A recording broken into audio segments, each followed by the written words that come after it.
오늘 본문의 주제는 매우 간단합니다. 간결합니다. 구약 본문처럼 간음하지 말지니라, 아주 간결한 주제가 오늘의 본문입니다.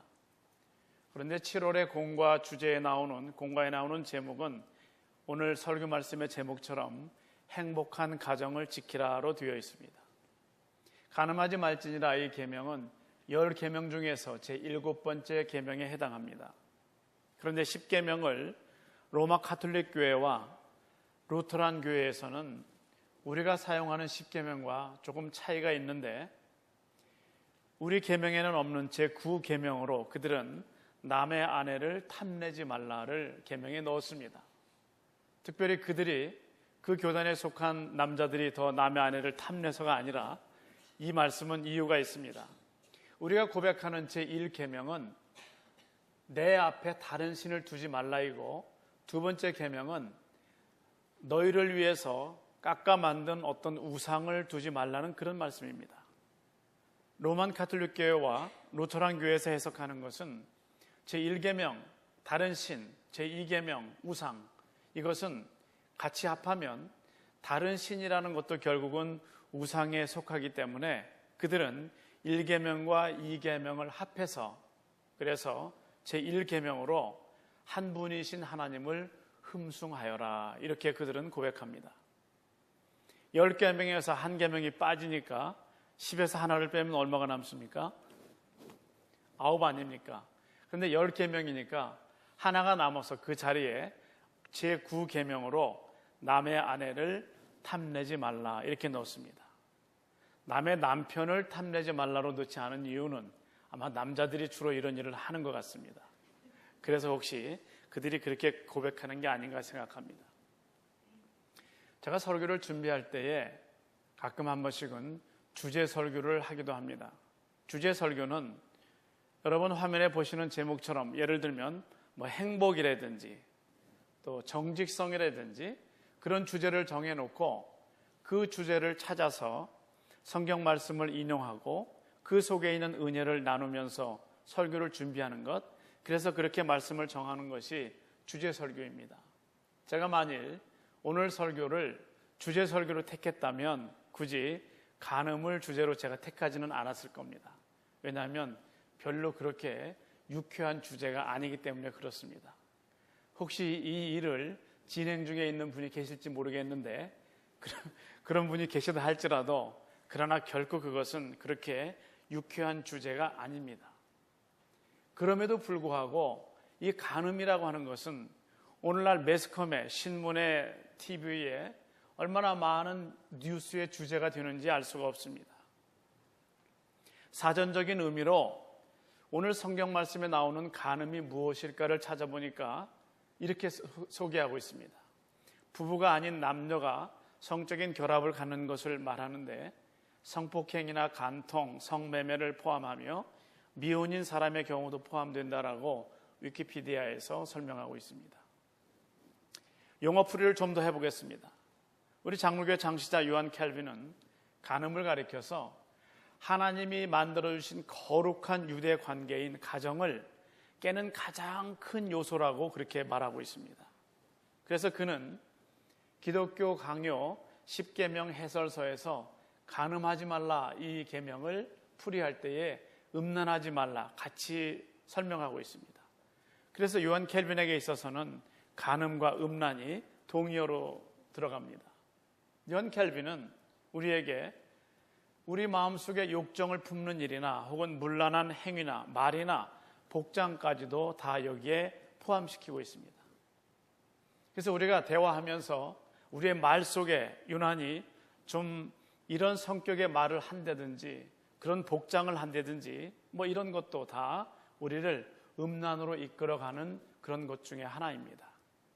요한 캘빈은 마지막으로 우리 속에서 추잡한 것이 없어야 하고 우리의 삶은 문란하지 않아야 된다, 이렇게 마지막 결론처럼 말하고 있습니다. 그래서 오늘 말씀, 간음하지 말라는 말씀을 요한 캘빈의 입장에서 다시 바꾼다면 이렇게 바꿀 수 있습니다. 순결하라, 이렇게 간단하게 바꿀 수 있습니다.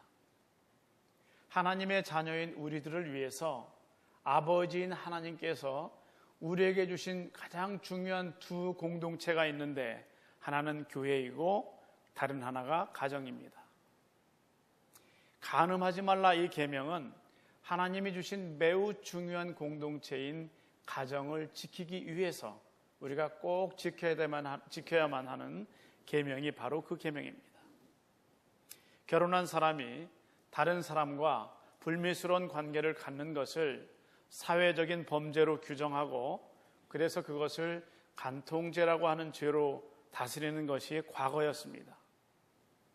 과거에는 미국과 프랑스나 또 독일 등 많은 유럽의 국가들에서 이것을 간통죄로 다스렸습니다. 그러나 지금은 기독교 신앙이 점점 약화되어 가면서 이것이 거의 많이 폐지되었고 이슬람권을 제외하고서는 겨우 멕시코나 대만이나 필리핀 같은 몇 개 나라에만 아직도 간통죄가 성립되어서 처벌되고 있을 뿐입니다. 배우자에 대한 부정이 잘못인 것을 사회가 규정하고 처벌해서 가정을 사회적인 법으로 지켜주던 그 울타리가 이제는 점점 없어지고 있다는 그런 뜻입니다. 하나님께서 우리에게 오늘 계명, 제7번째 계명, 간음하지 말지니라 이 계명을 주신 이유는 우리의 가정을 보호하시기 위한 하나님의 방법입니다. 성경에 보시면 결혼하지 않은 사람들의 순결에 대해서도 성경은 말씀합니다. 만약에 총각이 처녀를 범할 경우에는 그 처벌은 처녀의 집안의 뜻에 달려있다고 구약성경은 말씀합니다. 만약에 그럴 경우에는 두 가지 경우가 따르는데 첫 번째는 물질적인 보상입니다. 두 번째는 물질적인 보상과 아울러서 그 처녀를 자기의 아내로 삼는 것입니다. 물론 그 경우에도 최종 결정은 처녀 집안의 결정에 달려 있습니다. 그 내용이 출애굽기 22장 16절과 17절에 나와 있습니다. 만일 그 벌로 인해서 그 총각이 처녀를 자기 아내로 삼을 경우에는 실제로 구약 성경의 많은 배경에서 남자들이 비교적 쉽게 그렇게 어렵지 않게 이혼을 할 수 있었습니다마는 그러나 이 경우에 한해서는 결코 이혼할 수가 없었습니다. 끝까지 그 여자를 책임지라고 하는 그런 뜻인데 그것은 신명기 22장 28절과 29절에 나타납니다. 그렇지만 지금 우리가 살고 있는 이 세상은 남녀 간에 어떤 그 불미스러운 관계에 들어갔을 때 그것을 말합니다. 제 설교 원고에는 남녀하고 괄호 열고 앞으로는 남남, 여여 그리고 물음표를 넣었습니다. 점점 세상이 이상해져 가기 때문에 앞으로는 어떠한 방향으로 이 방법이 바뀌어질지 모르겠습니다만 현재까지는 이런 두 불미스러운 관계가 생겼을 때는 이 일이 강제적인 것이었느냐 아니면 서로의 어떤 합의하에 이루어진 것이냐에 따라서 좀 처벌의 관점이 다릅니다. 그러나 성경은 분명한 것은 어떠한 경우에도 결혼한 사람이 이런 일을 했을 때는 반드시 처벌하도록 되어 있습니다. 그것이 바로 성경에서 말씀하고 있는 간음하지 말지니라에 대한 기본 정신입니다. 그렇지 않으면 우리의 가정들이 신성하게 지켜질 수 없기 때문에 그렇습니다. 그래서 저는 앞에 소개해드린 것처럼 로만 캐톨릭 교회와 루터란 교회에서 남의 아내를 탐내지 말라라고 계명을 따로 집어넣은 것은 그것은 매우 의미가 있는 것이라고 생각을 합니다. 구약은 신약에 비해서 어떻게 보면 도덕성이 조금 떨어진다든지 아니면 좀 레벨이 신약보다는 좀 낮다고 볼 수 있습니다만은 그럼에도 불구하고 구약에서도 결혼한 사람의 일탈 행위는 반드시 처벌을 받을 수밖에 없었습니다. 즉 배우자를 가진 사람은 절대로 다른 한눈을 팔지 말라고 하는 것이 바로 하나님의 기본 방침이었습니다. 왜 그런가 하면 우리의 가정들이 신성하게 지켜지지 않으면 깨어진 가정을 통해서 자녀들이 올바로 자랄 수 없기 때문에 그렇습니다.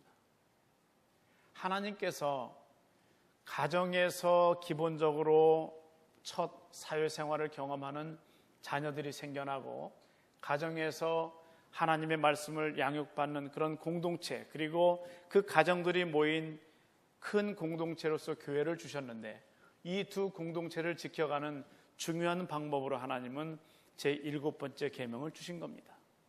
그런데 사람들은 오늘날 살아가면서 종종 일이 잘못되어 갈 경우에 다 물이 엎질러진 상태에서 이 모든 것은 하나님의 뜻일 거야 라고 그렇게 합리화시킬 때가 없지 않습니다.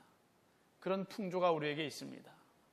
예를 들어서 일본이 한국에 대한 식민 통치를 한 것도, 또 6.25 전쟁과 그 결과로 남북이 분단된 것, 그 모두가 하나님의 뜻이었다라고 말한 한국의 한 국무총리 지명 후보자가 과거에 했던 그 발언이 문제가 되어서 신문에 보도된 적이 있습니다마는 결국 그는 사퇴하고 말았습니다. 모든 것은 하나님의 뜻으로, 하나님의 뜻이지만은 그분들의 생각은 뜻에 괄호 열고 허락이라는 그런 개념이 있는 겁니다. 하나님의 허락 하에서 이 모든 일은 이루어졌다라고 합리화시키는 겁니다마는 그 모든 것이 하나님의 뜻이라고 하는 사람들에게 우리는 이렇게 반박할 수 있습니다. 첫 번째 명제로 모든 인간은 하나님의 피조물이다. 맞죠? 하나님께서는 조물주이시고 토기장인 하나님께서 진흙을 빚어서 토기장이가 그릇을 만들듯이 우리를 창조하셨습니다. 거기까지 맞습니다. 두 번째 단계로, 그러므로 인간에 대한 궁극적인 책임은 조물주인 하나님께 있으므로 인간의 죄는 존재할 수 없다는 것이 두 번째 스텝입니다. 따라서 인간에 대한 하나님의 심판은 그 자체가 모순이라고 하는 겁니다. 왜냐하면 하나님께서 인간들을 다 지으시고 그들의 생각과 계획을 아시기 때문에 그들이 짓는 모든 죄까지도 하나님의 뜻 안에서 이루어졌기 때문에 하나님이 죄를 지은 그들을 심판하시는 그 자체가 모순이라고 하는 그런 이야기입니다. 따라서 세 번째 스텝으로 죄는 존재할 수 없다고 하는 겁니다. 그래서 인간의 죄에 대한 하나님의 심판은 그 자체가 모순이라고 보는 겁니다. 그래서 우리 인간들에 대한 하나님의 마지막 최후의 심판도 결국은 존재할 수 없다는 그런 입장입니다. 이것을 우리 사회로 가져오게 되면, 그러므로 이 사회에도 사법기관이나 감옥도 있을 필요가 없다고 하는 겁니다. 이런 논리로 계속 가다 보면 히틀러가 600만 유대인들을 학살한 것이나 아니면 6.25를 일으켜서 남북 분단을 있게 한 6.25의 원흉 김일성의 어떤 그런 행위들도 무죄이고, 심지어는 2001년에 일어났던 미국에서의 9/11도 결국 정당화될 수 있다고 하는 겁니다. 오늘의 본문 말씀, 간음하지 말라, 이 말씀을 다른 말로 요약한다면 우리는 배우자에게만 집중하라, 이렇게 요약할 수 있습니다. 그러므로 이 세상에서 일어나는 모든 일을 결과를 놓고 보면서 이것은 하나님의 뜻, 좀 더 그들의 논리로 말하면 하나님의 허락 하에서 이루어졌다고 보는 것은, 그것은 옳지 않은 것입니다. 종종 많은 일들은 우리의 잘못된 결단으로, 우리의 잘못된 생각들로, 우리의 잘못된 욕정으로 말미암아서 일어나는 일들이 이 세상에 얼마나 많은지 알 수가 없습니다. 하나님은 언제나 유일성을 좋아하시는 그런 속성이 성경에 많이 나타납니다. 오직 한 분 하나님만을 섬기라고 말씀합니다. 마찬가지로 우리 속에도 살아가는 이 세상에서의 모든 삶 속에 우리에게 주신 오직 한 이성, 내 배우자만을 대상으로 삼아서 서로 사랑하라고 하는 것이 오늘 성경 말씀의 원리인 것입니다. 평생 암컷과 수컷 두 마리만 살아가는 미물들도 많이 있습니다. 오리도 그렇다고 합니다. 그래서 우리가 결혼할 때 원앙새를 이렇게 선물로 주지 않습니까? 제가 검색을 해봐도 오리도 분명히 남녀가 아니죠. 암컷과 수컷 두 마리가 평생 살아간다고 하는데 워킹하다 보면 가끔 오리가 이렇게 표시가 나지 않습니까? 이거 화려한 것이 수컷인데 수컷 한 마리가 있고 암컷이 서너 마리가 모여서 집 앞에서 뭐 풀을 뜯기도 하고, 또 어떤 데는 보면 수컷이 한 두세 마리 되고 암컷이 한 마리인 경우도 있는데 헷갈립니다. 저도. 또 날개를 펴면 한 2, 3m가 되는 그 알바트로스 같은 그런 새도 평생 암수 두 마리만 살아간다고 하는 거죠. 우리가 보통 남자들을 가리켜서 뭐 늑대 이렇게 말하지만 실제로 늑대는 암컷과 수컷 두 마리만 평생 가정을 지키며 살아간다고 합니다.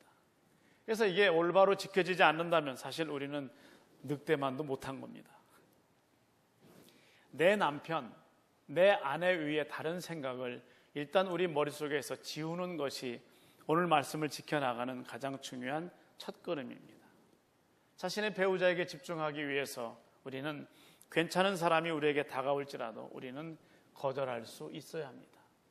그러나 이것이 실제로 그렇게 쉽지 않기 때문에 이 세상에 많은 매스컴들이 그런 일들을 보도하고 있고, 실제로 보도되지 않은 일들은 얼마나 더 저변에 깔려 있을까 하는 것은 우리는 충분히 짐작할 수 있습니다. 성경의 창세기 39장부터 50장까지를 다 차지하는 매우 중요한 인물 중에 하나 요셉을 볼 수 있습니다. 요셉은 청년으로 보디발의 집에 팔려갔습니다. 보디발은 바로 왕의 시위대장, 오늘로 말하면 경호실장의 집에 팔려갔습니다. 그런데 성경에 보게 되면 요셉을 보디발의 아내가 계속 유혹하지만은, 그러나 요셉이 끝까지 그 유혹을 이겨내는 것으로 성경은 말씀하고 있습니다.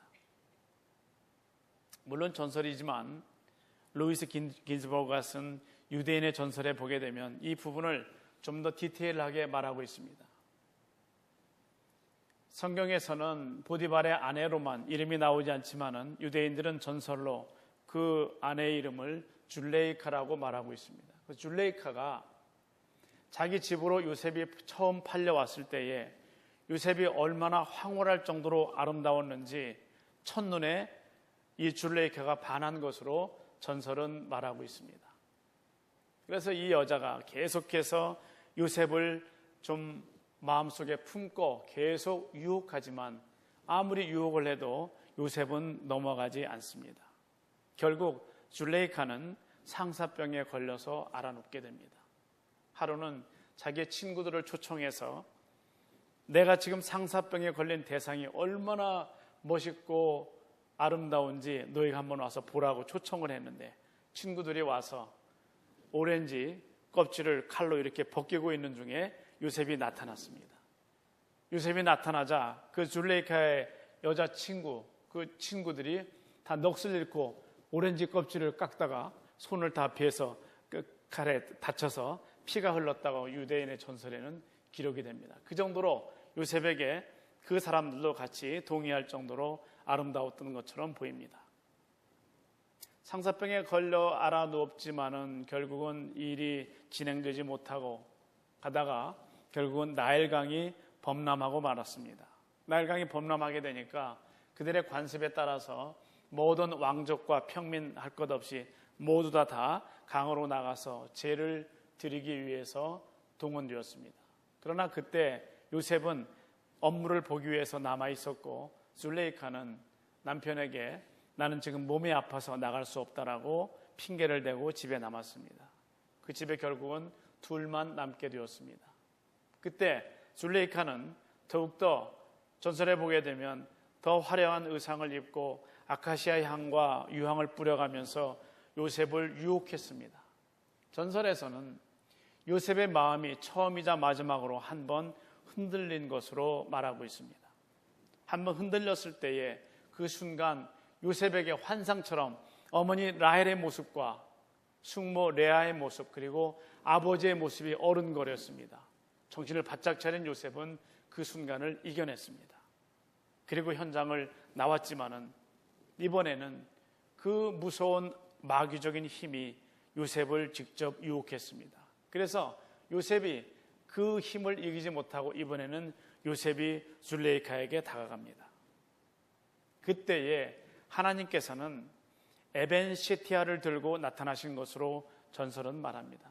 에벤셰티아라고 하는 것은 영어로 하게 되면 파운데이션 스톤이라고 하는데, 그것은 하나님께서 처음 땅에 기초를 놓으실 때 사용하셨던 돌로 말하고 있습니다. 하나님께서 에벤셰티아를 들고 나타나셔서 요셉에게 네가 만일 그 일을 계속 행한다면 땅의 기초가 되는 이 돌을 내가 던져버려서 이 세상을 파멸시키겠다고 말씀하시자 결국 요셉은 다시 제 정신을 차리고 그 모든 환경을 이긴 것으로 전설은 말하고 있습니다.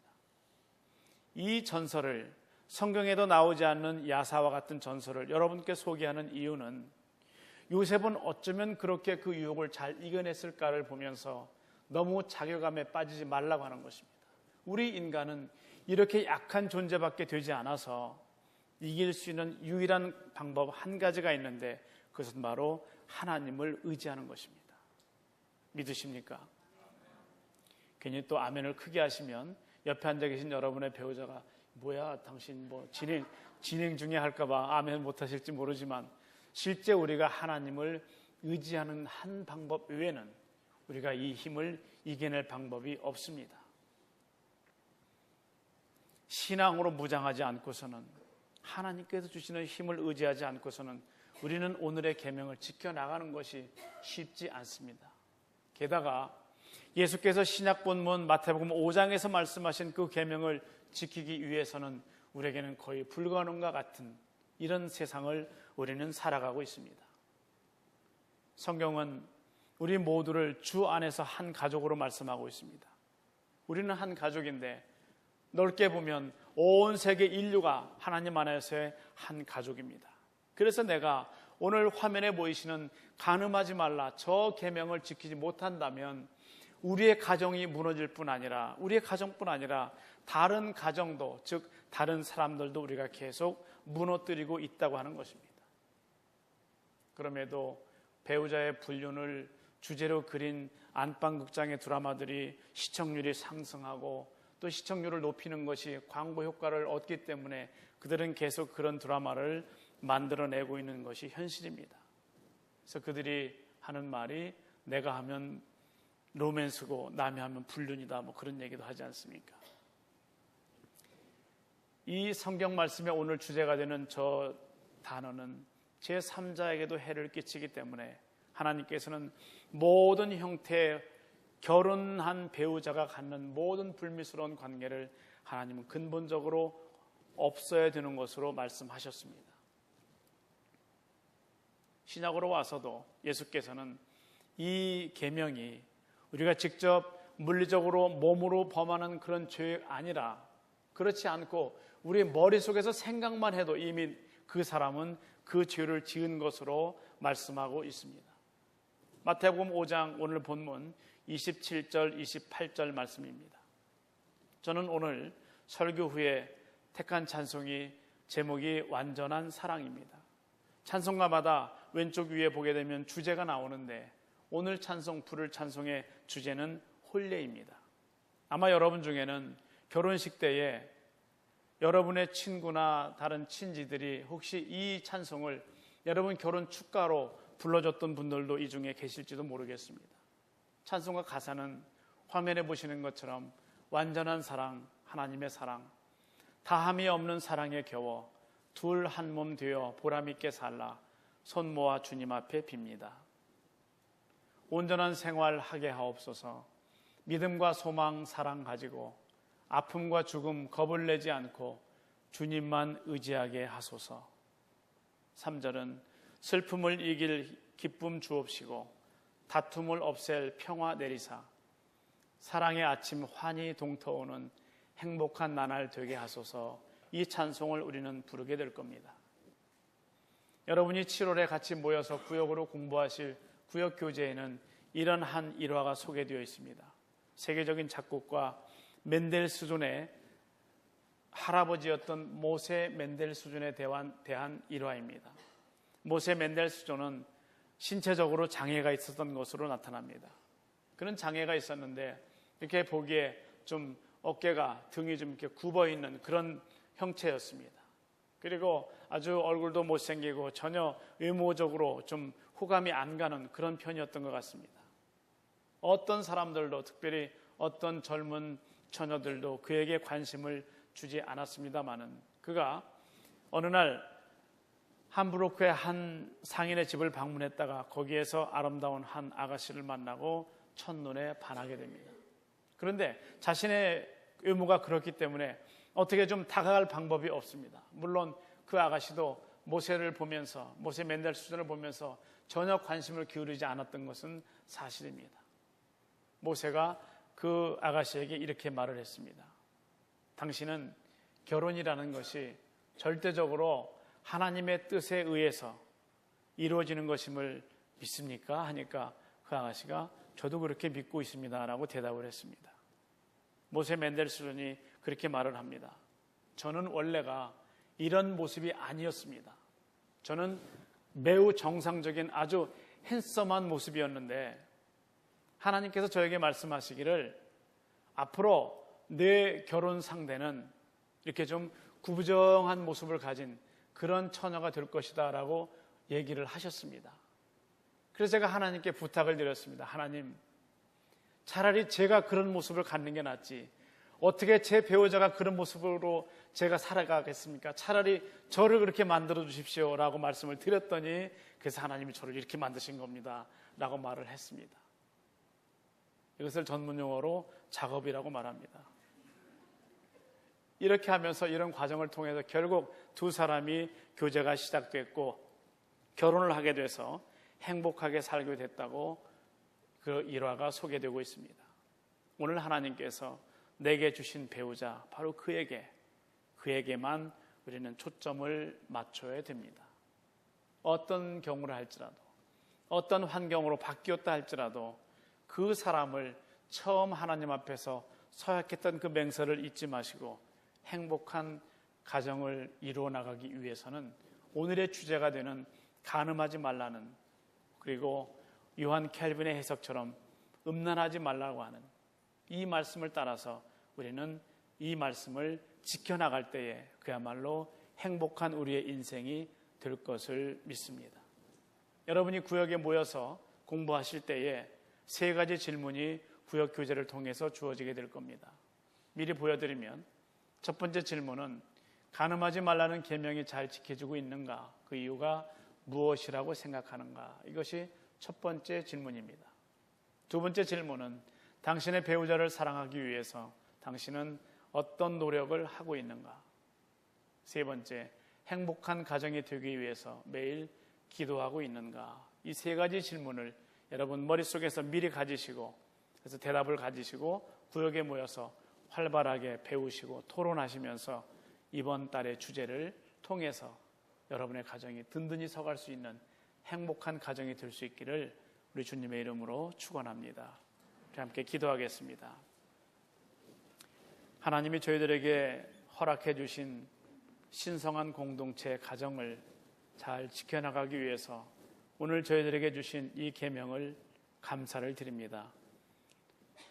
하나님께서 지으신 피조물이지만은 저희들이 하나님의 말씀을 따르지 않는 한 저희들이 이 계명을 지키기가 얼마나 어려운 것인가 하는 것을 저희들은 고백하지 않을 수가 없습니다.